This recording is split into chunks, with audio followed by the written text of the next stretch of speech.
Yo, what's good YouTube? Welcome back to the channel, and today we have a fun one. I remember a couple months back I was looking on Twitter and I saw a really large Twitter thread saying what if the NFL had an 82 game season, and spawned off of it was hundreds of funny memes, which you can see on the screen right now. And I remember thinking to myself, hey, I did that years past, and you can actually see if you want to. But obviously it's outdated, so I figured I gotta do it again. Now the premise of that video was pretty simple. All I did was went to a Madden franchise and I simulated through 82 total games. It's exactly what we'll be doing here as well.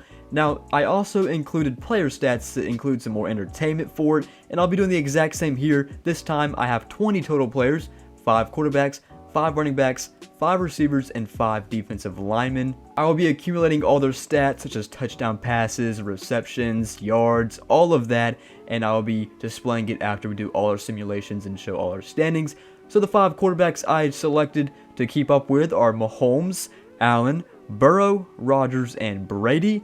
And our 5 running backs, Derrick Henry, Saquon Barkley, Nick Chubb, Christian McCaffrey, and yes, Lamar Jackson.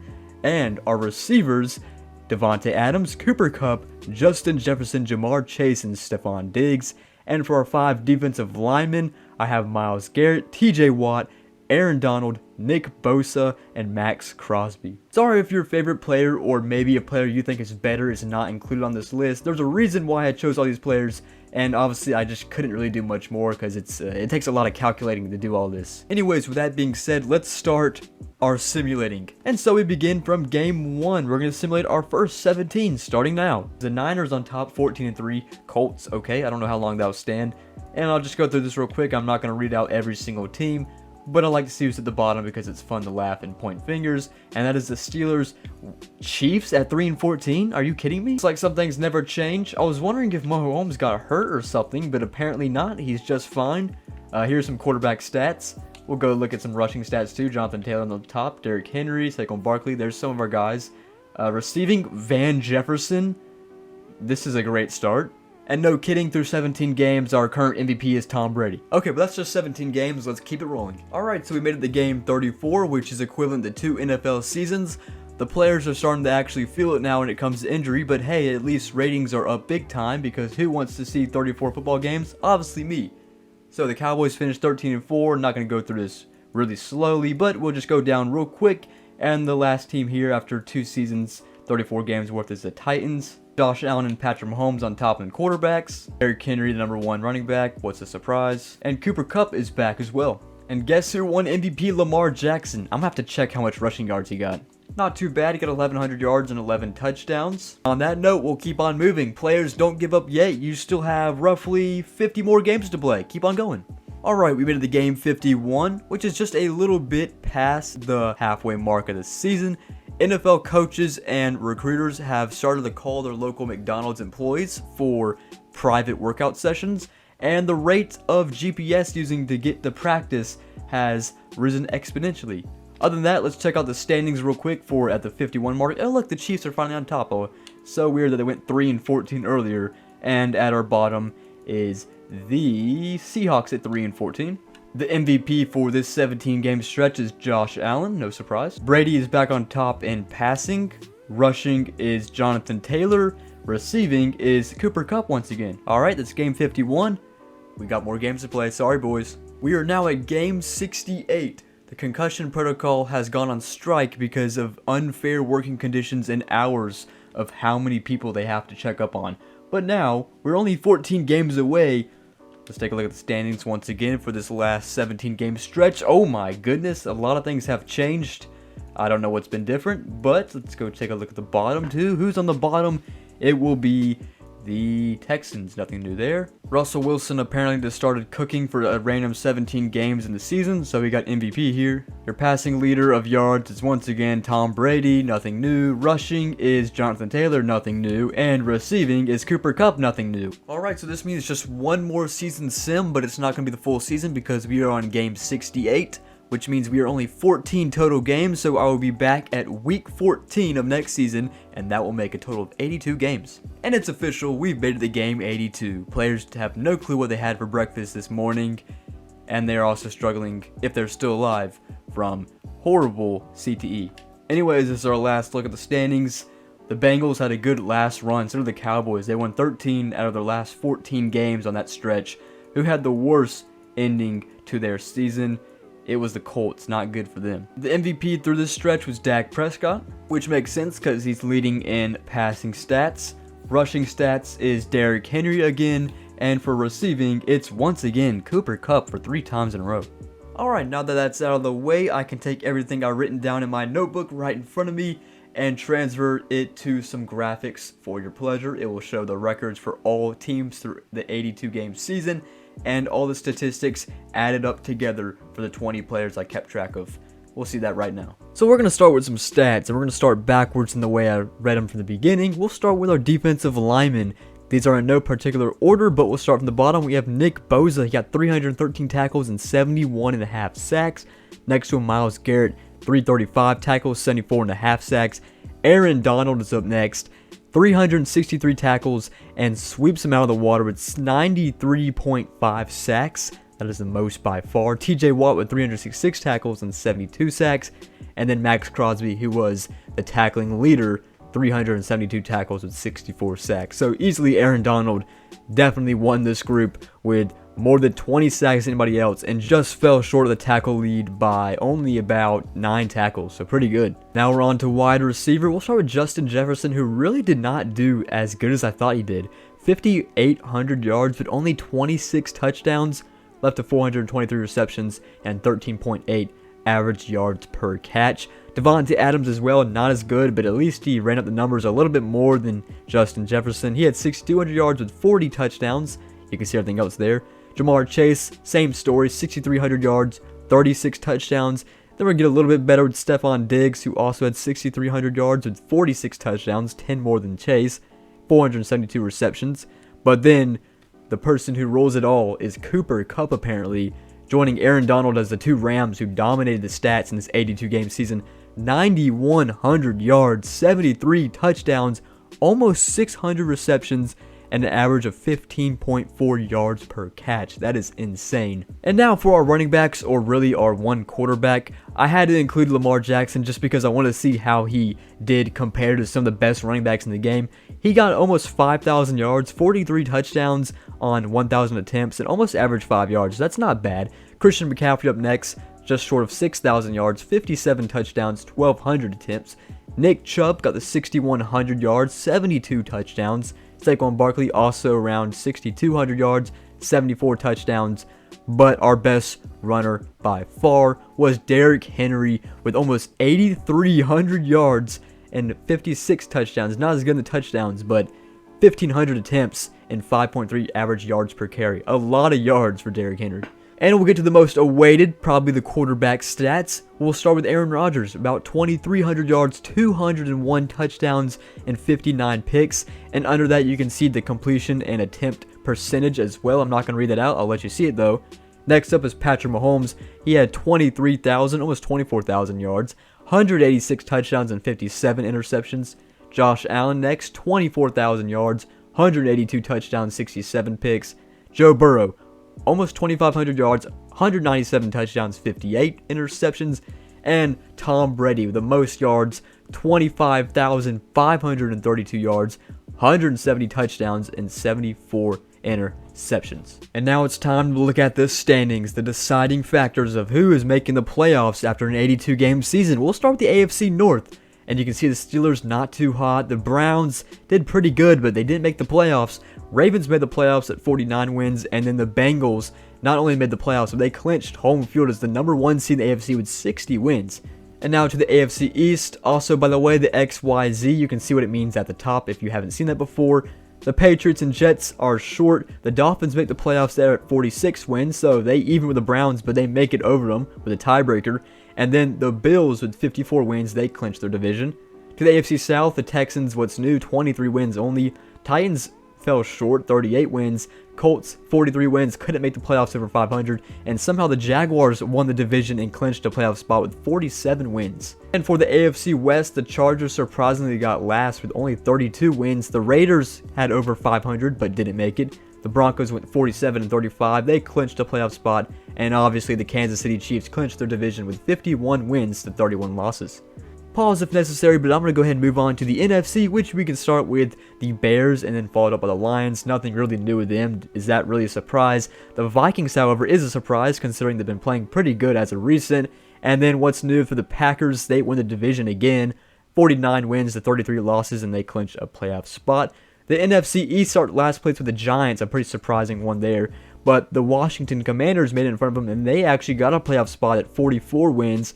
The Eagles, not as dominant, but 45 wins makes the playoffs. And then the Cowboys, they clinch home field as the #1 team in the NFC with a 58-24 record. And to the NFC South, we'll start with the Carolina Panthers, who did better than I thought they would at 39 wins, followed up by the Saints, who only did one game better at 40-42. The Atlanta Falcons went 42-40 and made the playoffs, but so did the Bucks, but the Bucks had a tiebreaker, so they won the division even at a 42-40 record. All teams were only 3 games apart in this division. And finally, for the NFC West, up top, the Seahawks, not as good in Madden compared to real life. The Rams, kind of accurate to how they've been playing. The Cardinals, just short of 500 at 40-42. And then the NFC West division winner is the Niners, who finished with a 52-30 record.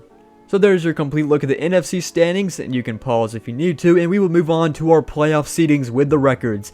This is what the playoff seedings are going to look like. We'll start with the AFC. The Dolphins are the 7th seed, 46-36. Broncos, 47 wins. Ravens, Jaguars, Chiefs, Bills, and Bengals, 60 wins. I'm not going to read all the records. They should be in front of you.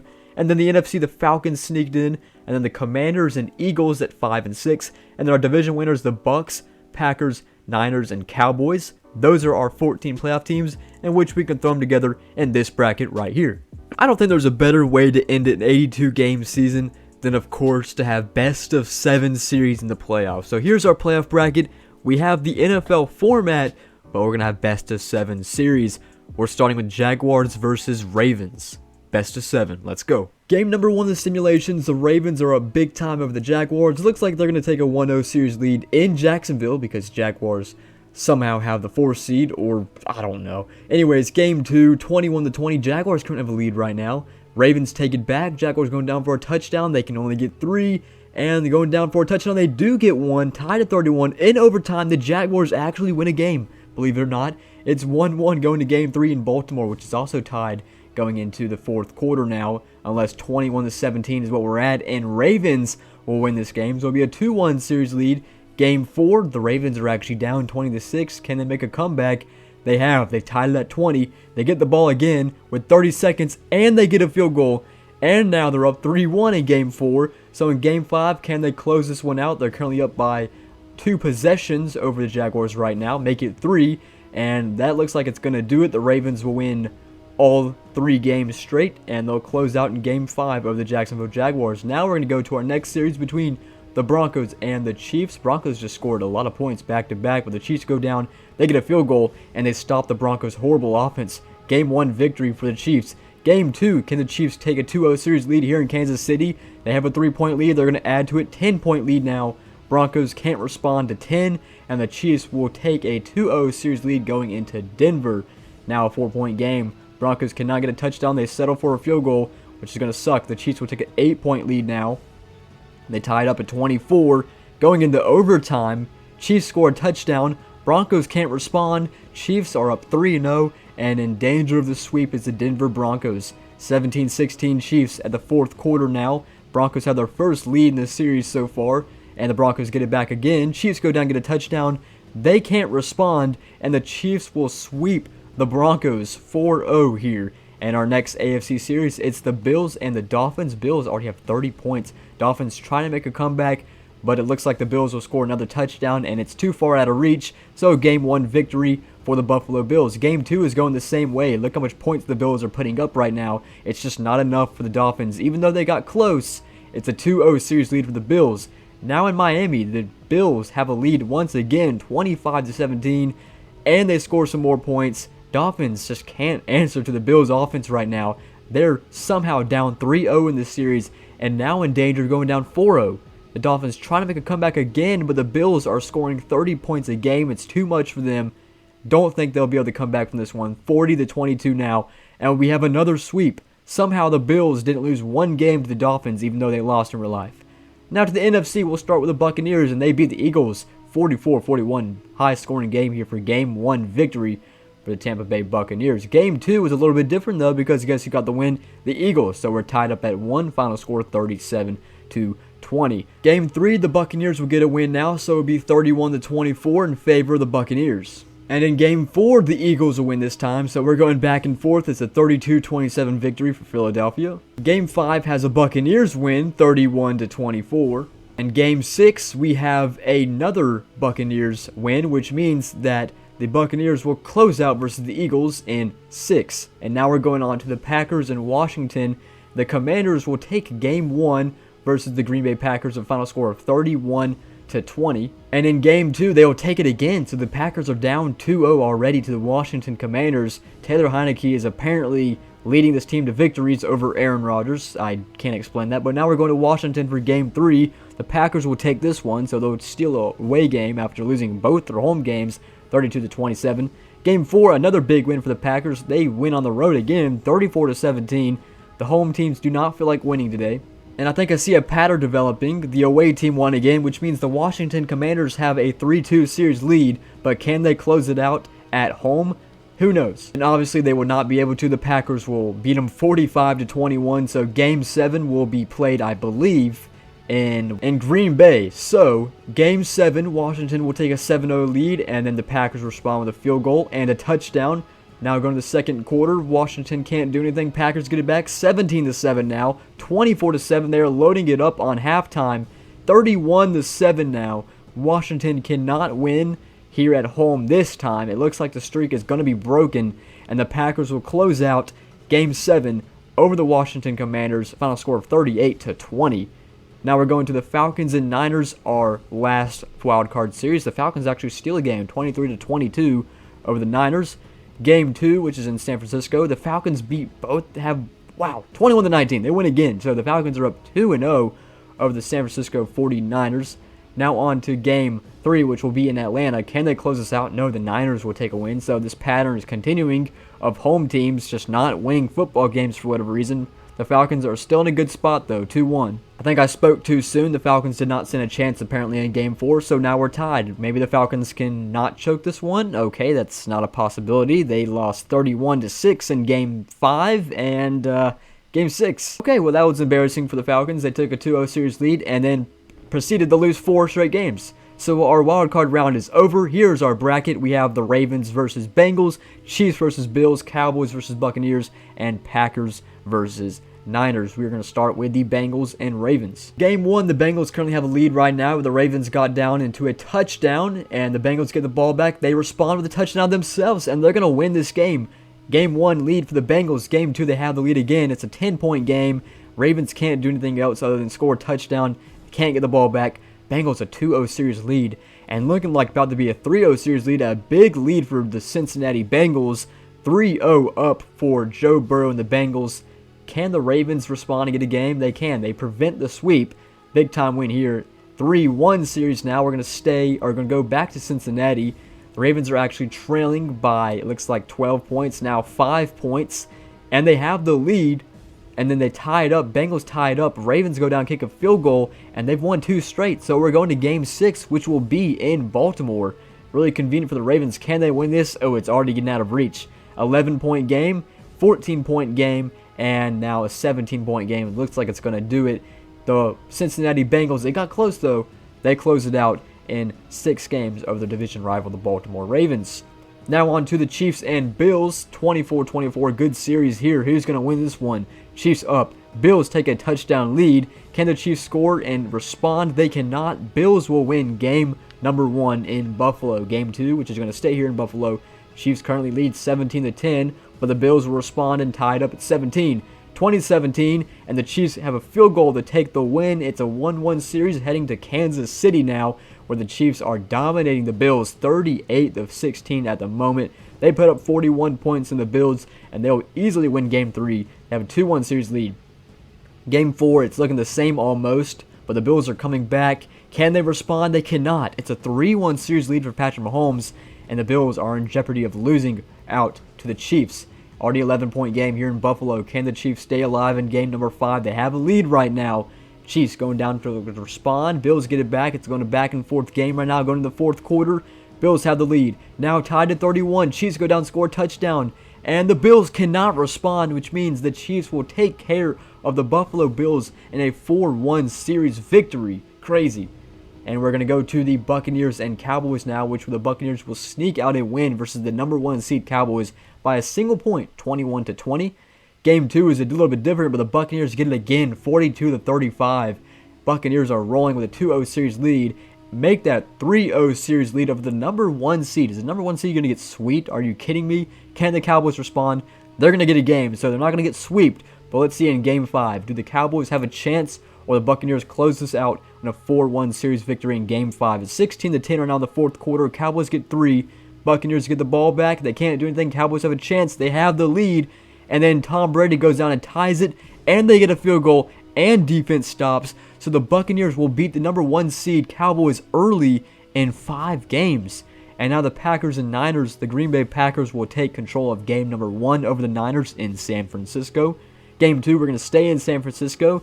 Looks like the San Francisco 49ers will get this one. So it's going to be a tied series 1-1 going back to Green Bay, Wisconsin. 35-28 final score here. Game 3 in Green Bay. The Packers are going to win this game. They're going to take a 2-1 series lead now. And staying here in Green Bay for game number 4 is going to have a Niners win. So a lot of back and forth series for the Packers. They've already been in one Game 7. Is this one trending to be another one? Game 5 is going to be a Packers victory. So the Packers will take a 3-2 series lead. They can close it out here. But I think it's a home game. No, it's going to be on the road for the Niners. No, it's a home game. I'm tripping. But it doesn't matter because the Niners win, which means we have Game 7 in San Francisco. This trend is horrible for the Packers. But hey, they won the last Game 7. Can they do it here? On the road, Packers up 7-3. The Niners get the ball. They have a 10-7 lead now. It's a 14-10 lead for the Green Bay Packers. Niners going down at halftime. They get a touchdown before half and the ball back. And they make it 24-14, 10-point game. Rodgers scores a touchdown for the team.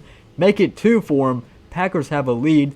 Field goal for the Niners. Packers get another touchdown, and it's going to end like that. So the Green Bay Packers will move on. And once again, another Game 7. And we are now down to our conference championships after this one. 35 to, I believe, 31. Alright, so here's a look at our final 4 teams. We have the Bengals versus Chiefs and the Buccaneers versus Packers. We will begin with the Bengals and Chiefs. Number 1, the Kansas City Chiefs are down by 7. Make it 10. The Bengals have a 7-point lead. Chiefs go down and tie it, but the Bengals will get a last-second touchdown, and they'll win game number 1 here in Cincinnati. Game number 2 is going to go the opposite direction for the Chiefs, or excuse me, the Bengals, as the Chiefs will get this victory here, putting up 30 points. And game 3, it'll go the other way again, as the Bengals will win this, so they have a 2-1 series lead. Game 4, we're going to stay in Kansas City. The Chiefs have a 7-point lead. It's tied at 34 into overtime. The Chiefs have the ball. Now the Bengals, Chiefs get it back, score a field goal, and they will take this Game 4 victory alongside a game, as well as a Game 5 victory. So they have a 3-2 series lead now. They can close it out, but nope, Joe Burrow happened. So we have another Game 7, this time between the Bengals and Chiefs. Winner gets on to the Super Bowl to play the Buccaneers or Packers. It's tied at 7 right now at the second quarter. Bengals up 10-7 now, where before half they get another 10 points added on, so it'll be 17-14, 24-14, 10-point lead. Bengals are pouring it on the Chiefs right now. They can't not respond in the fourth quarter, and that's going to do it. The Cincinnati Bengals are moving on to the Super Bowl after an 82-game season and bunches of Game of 7 series. The Packers will take Game 1 versus the Buccaneers here in Lambeau. Game 2, it will go the same. So the Packers are up 2-0. Make it Game 3. Can the Packers sweep the Buccaneers here as they win Game 3 in Tampa Bay? Here is Game 4. Will the Buccaneers get swept? It's looking at it so far. It's 11-point lead. Make it 5. Packers score another touchdown. 12-point game. 5-point game. Can the Packers win this one and move on to Super Bowl in a sweep? They will. We have our Super Bowl set already. It's going to be the Bengals versus Packers. Let's go. And here's game number 1. We're starting with Cincinnati trailing at home. It's a 34-23 lead for the Green Bay Packers. They close out game 1. Huge W for the Packers. And in game 2 we're going to now. It's going to be tied at 24. Bengals take a 3-point lead. Packers get the touchdown, so do the Bengals, and that's going to be the difference as Game 2 was tied up for the Bengals. 1-1 series now. Back to Lambeau, 42-28. Bengals, big lead here. Packers got a touchdown. It's just not enough as the Bengals will win 2 straight, take a 2-1 series lead.